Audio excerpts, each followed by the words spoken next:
ക്രിസ്തുയേശുവിൽ എല്ലാവർക്കും സ്നേഹവന്ദനം. ആത്മാഭിമാനത്തെ വ്രണപ്പെടുത്തുന്ന വാക്കുകൾ പറയാതിരിക്കുക. മധുരം പകരുന്ന വാക്കുകൾ പറയുക. പ്രചോദനം നൽകുന്നതും കേൾക്കാൻ കൊള്ളാവുന്നതും മാത്രം ചിന്തിച്ച് സംസാരിക്കുക.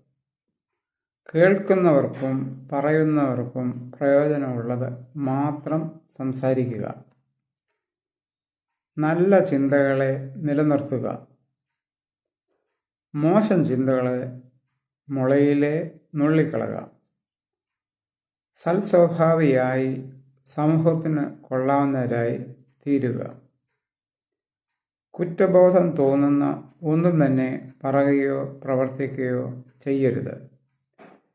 ദുർബലന്മാരെ ചൂഷണം ചെയ്യരുത്. ദൈവം എല്ലാവരെയും അനുഗ്രഹിക്കട്ടെ.